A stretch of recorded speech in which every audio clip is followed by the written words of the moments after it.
In this podcast, we want to dive into the paradoxes and complexities of the Catholic faith. Jesus is the Lion of Judah and the Lamb of God. He's the same Messiah who drives money changers out of the temple and calls us to himself so we can find rest and peace. The gospel he gives us is beautiful and simple, and at the same time, challenging and complicated. So join us as we look at the Lion and the Lamb, the simple and the complex, and try to bring our complicated world into the peace and beauty of the Catholic faith.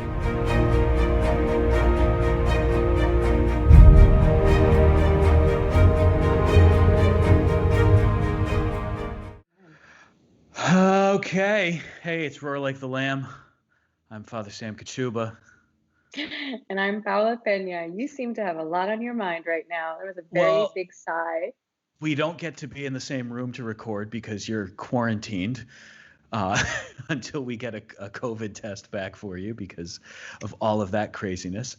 And you sent me that awesome Matt Fradd podcast the other day, and I still haven't had a chance to listen to it because it's long. One of the things I appreciate about him is how long his podcasts can be, and that there's a significant substance to each and every one of them. So I like listening to them because there's a lot there. So I was excited about it. I just haven't had a chance to do it, but I was planning today. I was going to drive up to go fishing. I was going to drive up either to Satan's Kingdom, which I know sounds like a strange place for a priest to go. But that is the actual name of the place where I like to go fishing on the Farmington River. Oh my goodness. I wonder why they call it that. It apparently was an enclave in New Hartford, Connecticut, that was populated by people who maybe the rest of society wouldn't always have accepted. But I think also they found that it was a very beautiful area. And so they nicknamed it Satan's Kingdom so that no one else would come to live there. Yeah. Wow. That seems to be the history as far as I can figure it out. But anyway, there's good fishing there. So okay, there's no cults there. I thought I had a dark No. It's all very normal. But I was planning to go there and go fishing, or go up to Cornwall Bridge and go fishing there on the Housatonic. And unfortunately, I'm reading the reports for both rivers, and they're terrible. It says the fishing conditions are really bad today. So I'm thinking to myself, is it really worth driving an hour to one of those places to go fishing, only to find that it's a terrible place to be fishing today? I could go closer, and it's the Mill River is supposed to be fishing a lot better right now. But I'm disappointed. And what makes it bad for fishing? Well, if the water levels are too low. Oh, okay. If the water levels are too low, then the fish tend to stay in the deepest places, but they're not as active.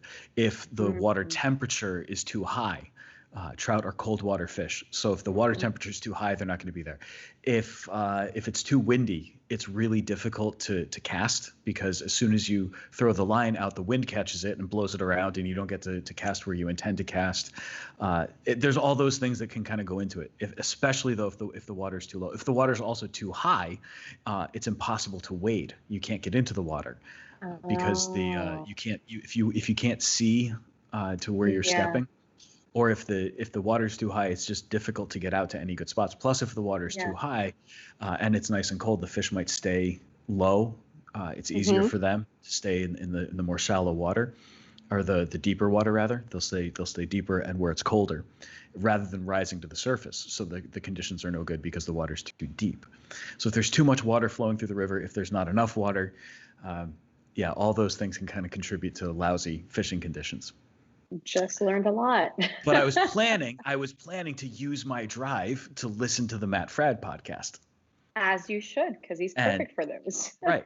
But now I won't have that long drive available today, so I'll have to find some other time. I think this often with Matt Fradd, that I feel like one of the things that makes him so likable is that just because he has an Australian accent, you just want to listen to him. Look, I think Matt Fradd is an extremely intelligent commentator. I think he's got tremendous ideas. He's got a way of communicating things that's great.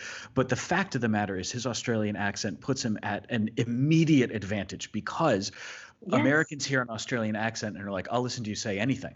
I'll listen to you say absolutely anything. You could have the worst ideas in the world. You could be reading the phone book. I don't care. I'm interested in what you have to say because of your accent. We can't help ourselves. No, right? we In the can't. same And way that if you hear somebody who has a British accent, you think they might be smarter than you, always. even if they're not. Can I tell you a funny story though? When I was at camp, I think in high school, and we had somebody who was British, and I ended up in a conversation with her. And unfortunately, I didn't have the ability to resist changing the way that I started speaking to her.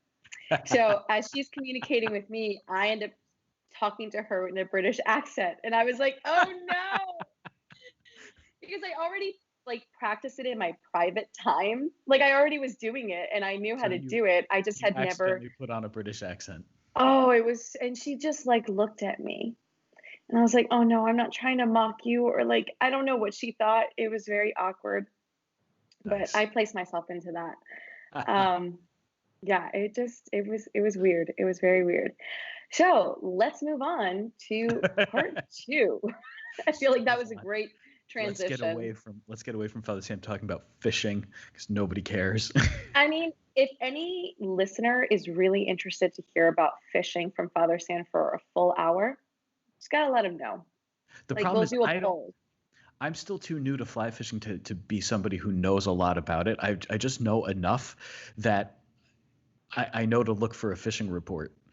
I know that there are certain things that are going to make fishing better than But you could talk about your experience of it. You know, Yeah. people would like, oh, what is like your personal experience like Well, with I once fishing, and how went. does that transform? Yeah, I once went up to the Housatonic to fish, having no idea that there was such a thing as a fishing report. And I spent 3 hours fishing, and I was really frustrated the entire time because everything seemed to me like it should have been a perfect day for fishing, and it wasn't. And I didn't understand why it wasn't a perfect day. Now I know, so I won't make that same mistake again. Although they say any time spent on the river is better than time spent just about anywhere else. So you still wasted like a good 3 hours Oh, in a good way. totally worth Yeah. it. Yeah. Totally No, it's worth it. totally fine. Well, we are going on to part two of commandments 4 to 10. So last week we talked about commandments 1 to 3 with Fulton Sheen. And in the And context now, of worship, which I really, yes. I don't think I had ever really thought of the idea of the commandments and the Decalogue being in the context of worship. And so hearing that from Fulton Sheen was really a fascinating way to look at it. I appreciated that very much. If only he stuck around. I'm kidding. But like, if he could just live forever, this would be so great. Well, we're fortunate enough that we have recordings of him. We have his books. There's I plenty. know, More I know. But how cool would it have been to be one of those people who actually got to listen to him? You There's a know, woman in the parish who had him as a professor. what? Yeah, when she was in college, he was one of the visiting professors who taught a course for them one semester, and Oh she was my able to be in gosh. his class. Yeah, That's yeah. amazing.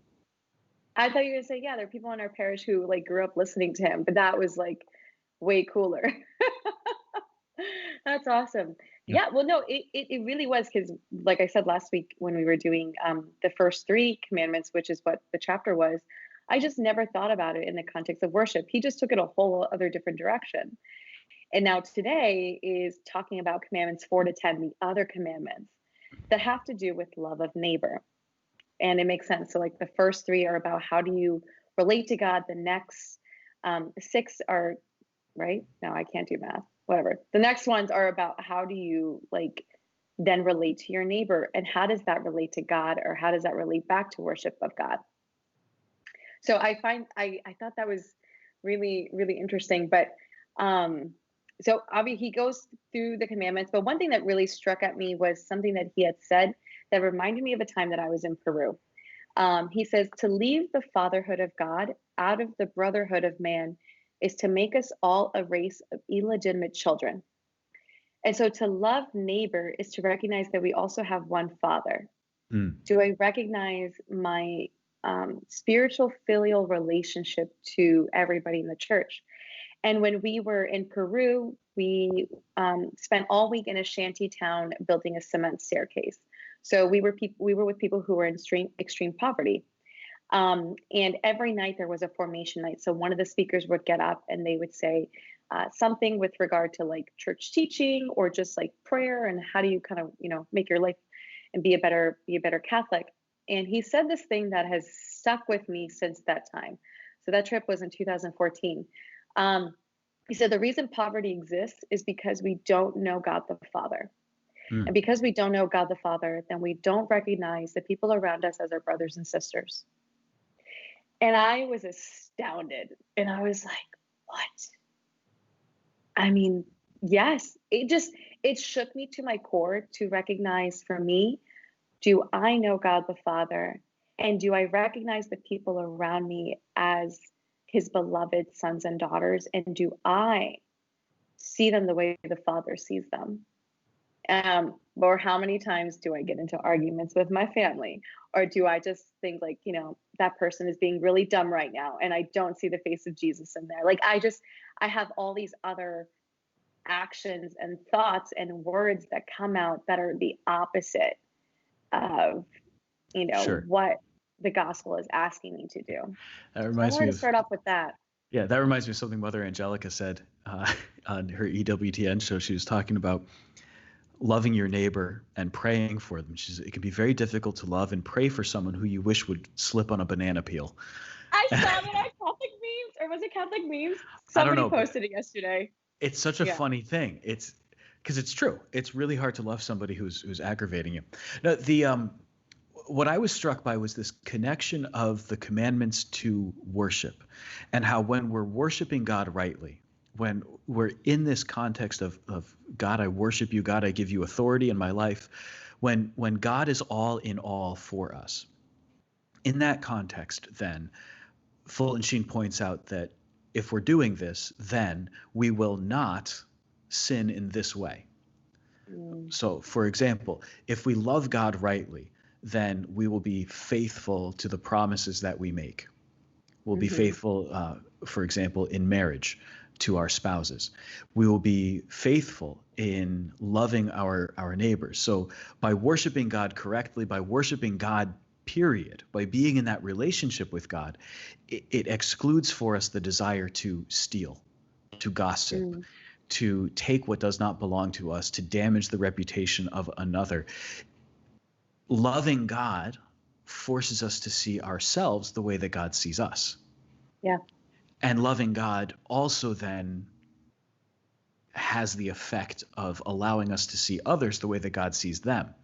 And so if I can see others the way that God sees them, I no longer hold anger towards them. I no longer hold resentment towards them, or I reject those ideas as best I can. But the reason that I need to keep going back to worship is precisely because sometimes those thoughts creep in. Sometimes my respect for others declines. Sometimes I'm angry at people or resentful of them, or something is going on that makes it difficult for me to recognize the image and likeness of God alive in another person. And so I need to go back to worship, because when I'm living in that relationship with God, the other things fall into place. This is something I've thought about for years, that morality and the commandments are not arbitrary at all, right? What do you see when you look at the commandments? Do you see them just as a list of requirements? These are things that I'm required to do, or that hem me in? How do you see them? Like many people, I once used to see them as arbitrary rules that were there to diminish my fun and joy in life. And but then what changed? How did you start seeing them differently?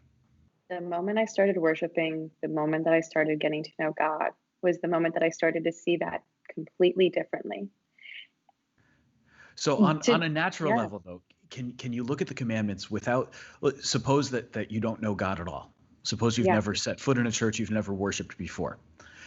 If you look at the commandments, can you see them as, at the very least, these last ones that we're talking about, what you can call the second part of the Decalogue, right? Yeah. So there's the commandments that pertain to worship of God and to our relationship with God, and then there's the commandments that pertain to our relations with others. At the very least, those that pertain to our relationship with others, we can see that on a natural level this makes sense. So it's bad to kill people.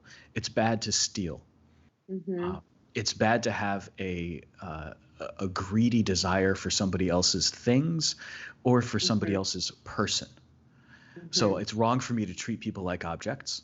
It's wrong for me to kill people. It's wrong for me to steal from people. It's wrong for me to behave disrespectfully towards my parents or towards those who have legitimate authority. Mm-hmm. On a natural level, I can understand that. And so I can see at the very least the commandments, if they're not restrictive, if I'm going to think of them as something more than just restrictions on my behavior or arbitrary rules that force me to behave in a certain way, if I'm going to look at them at all, I might be able to see then that the commandments, in fact, are at the very least just good rules of thumb for how I should live. Right. And different cultures can showcase that. That's the thing, though. That's, well, I think that's so universal. The commandments are in keeping with the natural law. Yeah. Right. We're designed this way. We're designed to live in this way. So at the very least, we can see that the commandments are something that that show me the right way to live. They're just a good, healthy roadmap. But if I want to understand the commandments as something more than just a roadmap, I need something.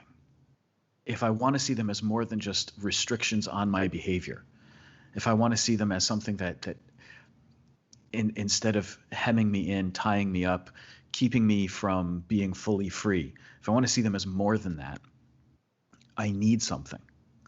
And the thing that's required is relationship. Mm-hmm. In the context of a relationship, these commandments change, don't they? Yeah. The commandments are no longer just a set of rules maybe imposed from the outside, but now in the context of a relationship, they change. So if we talk about our own friendship, right? I don't want to steal from you. And if I stole from you, I would know that what I was doing was harmful to you. Mm-hmm. If I'm disrespectful to you, I know that hurts you. And I don't want to hurt the relationship. I don't want to hurt you personally. I don't want to hurt the relationship. I also know that if I behave that way, it's going to affect other things. Mm-hmm. So for example, if you take like a married couple, the relationship is them first and foremost, but then that relationship extends also to their children. It extends to their parents, to the in-laws and everything else. And if a couple is not loving one another, then their children feel that. The in-laws feel it. And so other relationships end up being hurt by it. Yeah. All right. Bring that into the context of a relationship with God. What does worship do? What does worship do for us? Bringing you into a relationship with God. That's it. That's exactly it. Yeah, that's what it is. It is the means by which you enter into a relationship with God. Very simply, that's what worship does. If then we enter into a relationship with God, there's an effect. The effect of a relationship with God is a changed way of seeing the world. A relationship with God converts us. And this is why it's really important that we don't separate morality from spirituality and think that they're two distinct things, or forget that they actually go hand in hand and need to be integrated and united to one another. So I can think of a time, especially as I was starting to take my faith more seriously in high school. As I was getting into my faith and starting to study it and learn it more, I knew a ton of stuff, but the relationship with God wasn't there. I knew that there was a God who loved me, and I knew that I had a relationship with him, but I was so focused on morality, what I was doing. Am I doing the right things? And I was obsessed. I want to make sure that I'm doing the right things. I want to make sure that I'm doing it correctly. And I would also like other people to believe in the same things that I believe, but that's going to be primarily on a moral level. I had a view of religion, of Catholicism, as more of an ethical code than an invitation to relationship. And when it started to change for me was when I finally was helped to understand that it's not just about the moral code. It's about the relationship. And the relationship doesn't replace the moral code. The relationship causes the moral code to be put in its proper context. The relationship with God causes the moral code to be a natural consequence and a grace-filled consequence. I can live a moral life when I'm in a relationship with God. If I'm not in a relationship with God, the moral life is actually an impossibility. Yeah. Because then I'm just trying to follow rules, and they're rules without context. They're rules without a person that they apply to. Right. Rules without relationship. Yeah. There's another quote that's everything that you were just saying that Fulton Sheen said. He says, "Our blessed Lord tied together love of himself, love of neighbor, and love of ourselves." And I think what happens now as culture continues to move is that there's a separation of all of these. Yeah. They belong in their own separate compartment, that they can't actually tie in together. But that's what Jesus came to do. Jesus came to take this illusion that we have of separating, in a way, kind of like our fullness of experience of the fullness of the experience of our own humanity. And it's like, no, this is all actually tied in together, and this is what's going to elevate you. This is what's going to make you have that abundant life. Because it, in and of itself, even when I think about like the laws, I love this last part, that love of ourselves. I couldn't, like, let's say if I was like really into gossiping about somebody, or, like there were particular sins, it always was rooted back to how I viewed myself. Mm. It always was back to, did I see myself as worthy? Do I see myself the way that God sees me? And I love this example by Mother Teresa that said, if train yourself to see Jesus in the Eucharist, and you will be able to see Jesus in others. But my faith wasn't well, actually I had no faith for like 18 years. It just wasn't in a place where I saw God and I saw who he was. And I wasn't having that reflected back towards how I saw myself. The one issue that really comes to mind is the abortion issue. That was a huge thing for me. That was a part of my conversion. And I was like, yeah, like just kind of let people do whatever they want. But I remember sitting in prayer, and I was really struggling through this because this is one of the topics that came up during RCIA. And I was getting confirmed, and I was like, well, how can I understand God's law? It just seems so, again, in my view, arbitrary. Mm-hmm. And it was one of the things that I struggled with that part of the commandment. And I was willing to struggle with it, though. I wasn't just like, I was like, okay, Lord, like, if you are real, like, what does this actually mean? And I realized for me what happened in that moment was because I could not see my own goodness. I couldn't see the goodness of others, even in the unborn. And it blew me away that I remember just crying in the chapel because this moment of grace came, that the moment that I started to allow myself to see the way the Father saw me and the way that he began to reveal himself to me, completely unveiled what I had been missing all along, the dignity of a human person. Yeah. And what a shift that was in my head, because I didn't see that before. I couldn't. I was like, well, why would you? I saw that more as like harming the women or harming their future. And I wasn't there, but it was coming from a place of prayer. I was genuinely struggling with it. And I was like, okay, what does this actually mean? But it was through grace, through a relationship with God, that the veil was lifted. Yeah. And then I started to see everybody as like loved and beloved. There's another sister who says we should be so entranced with Jesus that when we walk by another person, we bow and revere them. Yeah. And it's like, you hear the lawnmower in the back. Yeah. Sorry about that. I apologize for that. But it really struck me is when I walk by another person, do I revere them? Do I bow down in the same way that when I walk by a tabernacle and I'm walking out of church, I kneel before Jesus before leaving? Yeah. And it was a challenge. It's interesting that you came at it from that perspective. The idea that if you didn't see yourself as worthy or as having dignity, you couldn't see the dignity of others. Because as you're talking about it, I think for me, in coming to understand the issue of protecting human life and the unborn, I came at it from a slightly different understanding. And it was the idea that the unborn child has this innocence and this dignity, right? The child's not guilty of anything at all. And so an unborn baby in the womb is the one person who, in whatever situation, bears no guilt. And then to realize that every person is capable of protecting the dignity of another. This idea that we have the capacity to respect other people, we have the capacity to highlight their dignity and their worth, their value. We have then not just the capacity for it, but the moral responsibility to protect it. So first for me, it was like, well, the unborn, that's the easy one. It's easy to respect and want to defend the dignity of the unborn.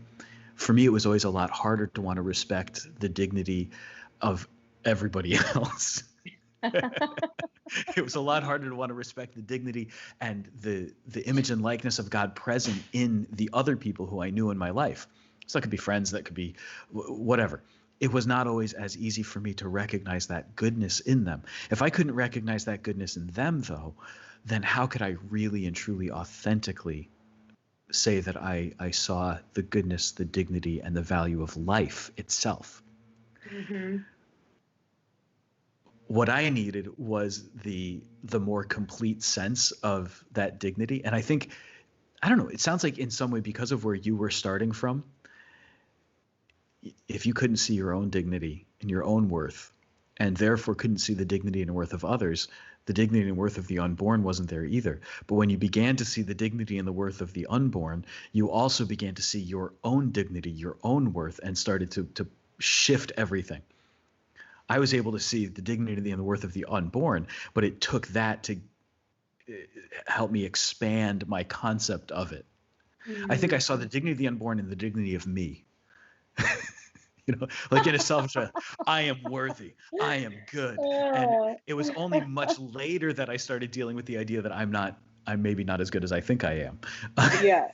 But thank God I started dealing with the idea that maybe I'm not as good as I think I am. Right? When I start to recognize that I'm not as good as I think I am, then I'm able to see the commandments differently too.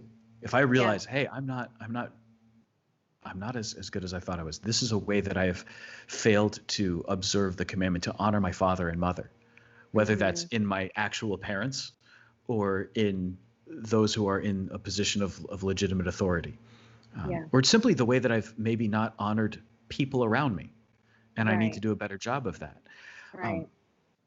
If I realize and recognize, okay, I am not always doing the job that I'm supposed to do. I'm not always being as good as I think I am. A lot of times we go through life thinking, oh, I'm basically a good person, right? I'm pretty much good. I do good things. I'm not a bad person. And we can kind of inflate our sense of self. Keep going. I had a thought, but keep going. And no, interrupt with this. I think it's going to be better. Okay, no, keep going, because I have to look it up in this book that I have. Okay. I have to get the line out.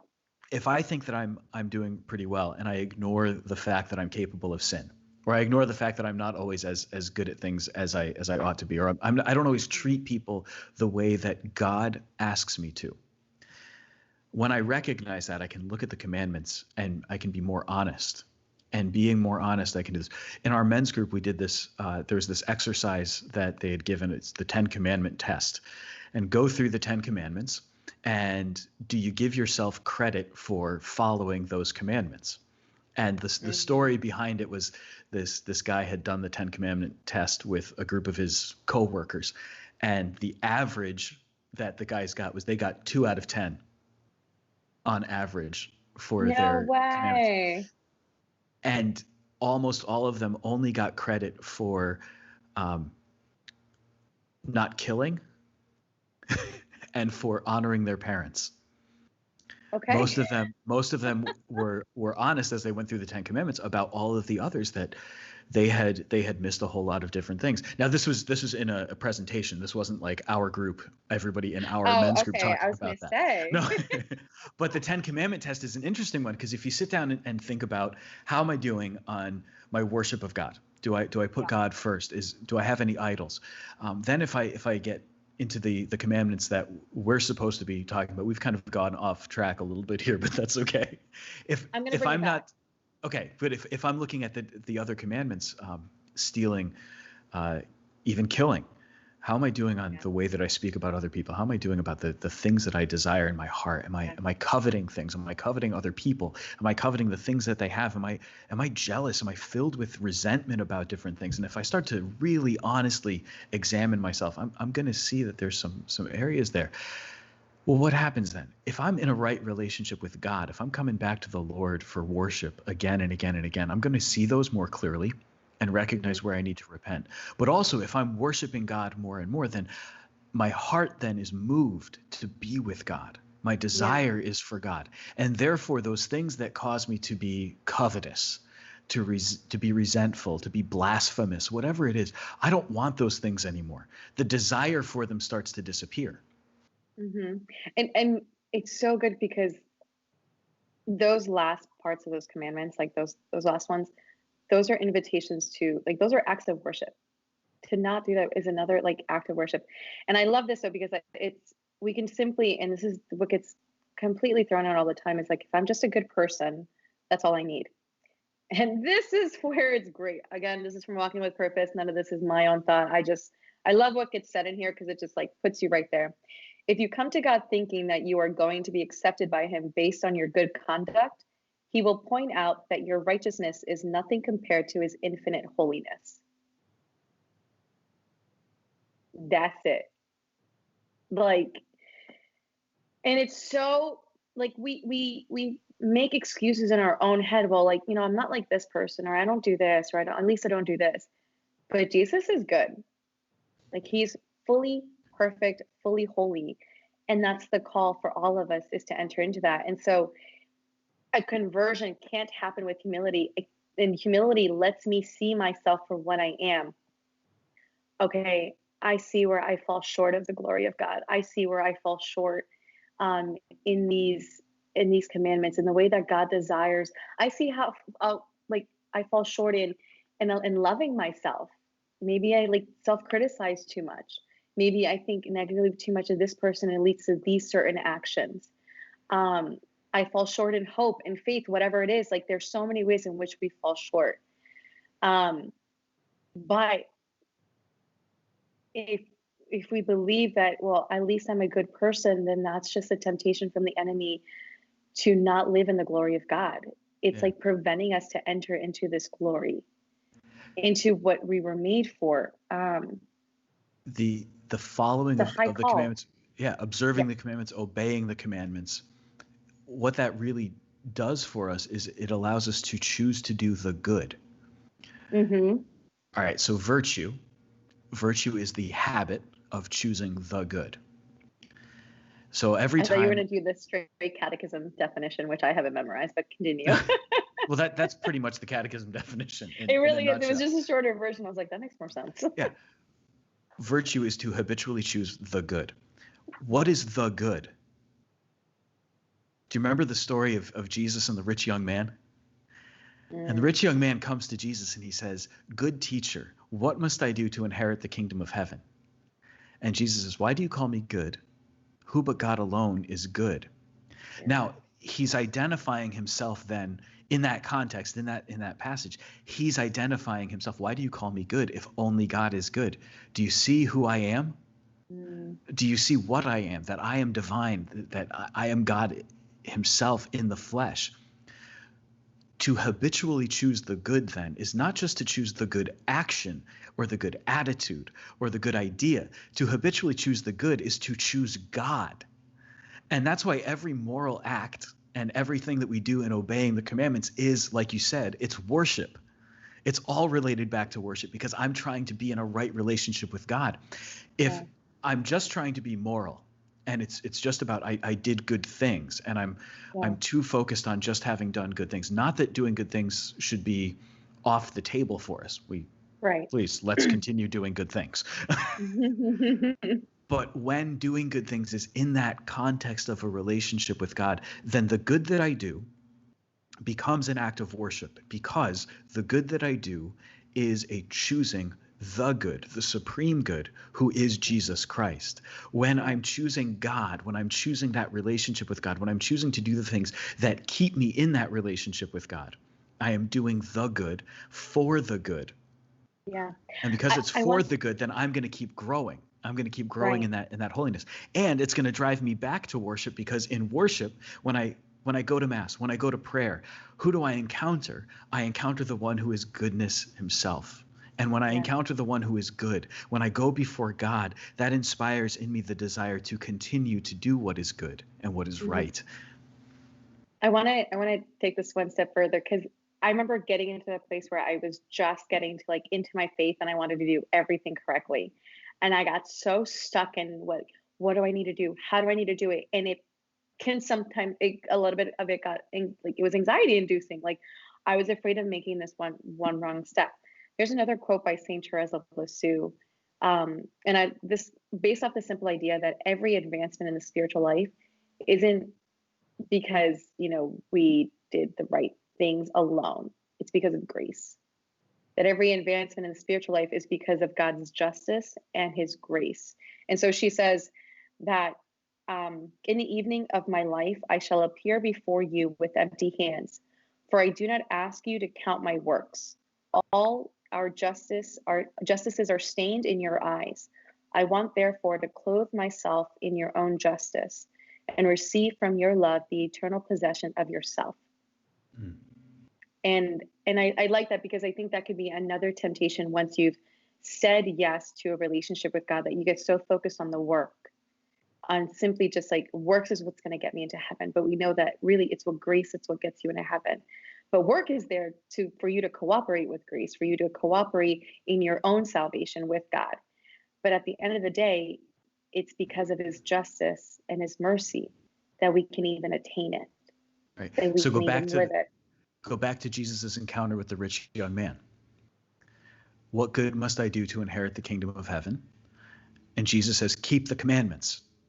If you want to get to heaven, the commandments are like the baseline. If we're not following the commandments, then forget it. Then we're not on the right track. Follow the commandments. And he says, which ones? You shall love the Lord your God with all your heart. You shall love your neighbor as yourself. Honor your father and mother. Those are the big three that Jesus highlights in that story. It's because everything flows from that. Yeah. Right? All the others will follow from that. Mm-hmm. If I love God, if I love my parents, if I honor them, if I love my neighbor as myself, then I won't steal. I won't commit adultery. I won't be looking for possession or to possess things or people in a disordered way. Everything that I need is going to be rightly ordered. And then what does Jesus say after that? Then go, sell what you have and give to the poor, and then come follow me. All right, so going back to what you said at the beginning, poverty exists because we don't love God the Father. If poverty exists because we don't recognize our relationship with God the Father, the rich young man goes away sad, for he had many possessions. Mm. His love for those things that he has is still too great. Mm-hmm. He doesn't recognize himself as loved by the Father just yet. He's not ready for that. So he can't sell what he has to give to the poor. Yeah. Because he himself is actually very poor. Mm. He himself is living in a form of spiritual poverty because he doesn't understand his relationship with the Father. When he doesn't understand his relationship with the Father, that means that he's going to go away sad. The other part of it is not just keeping the commandments, but come follow me. Yeah. Jesus says, if you wish to inherit the kingdom of heaven, follow the commandments. These commandments in particular are important. Then go sell what you have, give to the poor, and follow me. And he can't follow. He's not ready yet to go with Jesus. Following the commandments is great, but are we following Jesus while we do that? Right. This isn't a one or the other proposition. It's both things at the same time. And that's where another danger comes up, because we can get, like you said, obsessed with, I've got to follow the commandments. Yeah. And I've got to follow them so perfectly. We forget about the relationship with Jesus. Mm-hmm. We forget about walking with him, about following him. At the same time, we can fall into the trap of thinking, as long as I'm following Jesus, I don't need the commandments. Right? They're not really necessary for me. Popular Christianity. I had a conversation with somebody recently, and they said, well, one of the things that I've learned doing Bible study is that Jesus is not a rule follower. Mm. And I mean, I understand that there are many times where Jesus, in the name of mercy, does things that seem to be operating outside of the law or outside of custom. But at the same time, and this is a really important thing to remember, Jesus also says, I am not here to change the law or the prophets. I have not come to abolish the law and the prophets, but to bring them to their fulfillment. So there's a thing called antinomianism.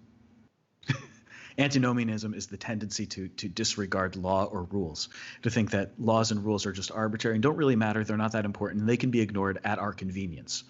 So whenever we want, it's fine. It doesn't matter. That antinomianism creeps into our spiritual life when we decide that I don't feel like doing this, and therefore this rule isn't going to apply to me. So I can still be a good Christian. I can still follow Jesus. And you know what? The fact that I'm embezzling from my company, it's okay. It's not really a big deal.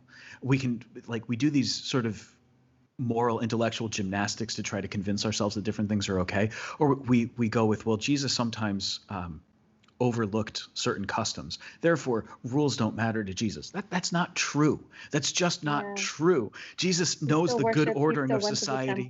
Exactly. And there's no indication anywhere that Jesus ever, I mean, obviously, we know Jesus being fully human, fully divine is completely free of all sin, but there's no indication that Jesus ever once condoned sin or condoned the violation of the commandments. Right.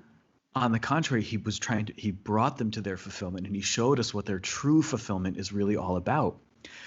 So this is so good because it's literally the next chapter of Fulton Sheen is the law of love.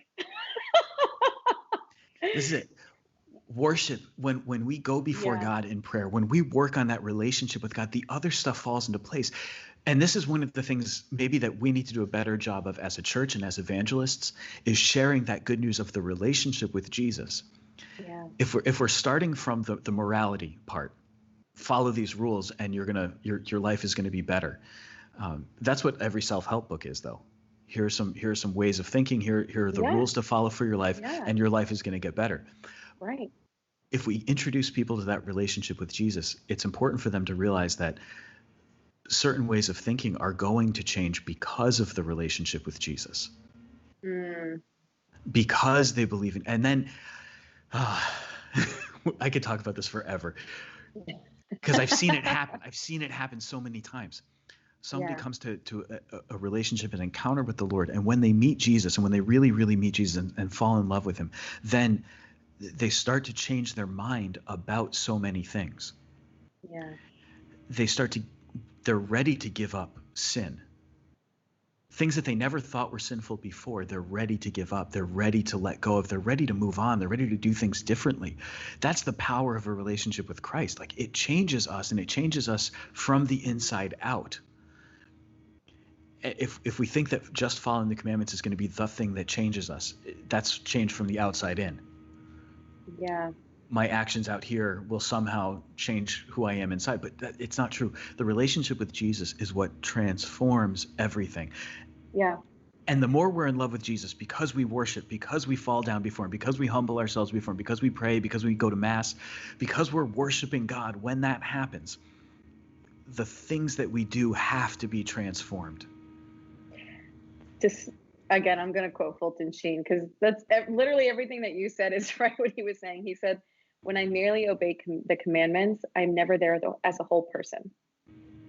Like my entire humanity has to be kind of put in there. And then he talks about the Christian way. Like, what is the Christian way of life? In the Christian way, we are not governed by law at all. We should be beyond it. We seek not merely the keeping of the commandments, but to be related to our blessed Lord. If we've stopped at the commandments, we're missing a whole part of this other story. Yeah. So I feel like, this is what we could kind of talk about. How does law and love kind of move into our life and bring us deeper?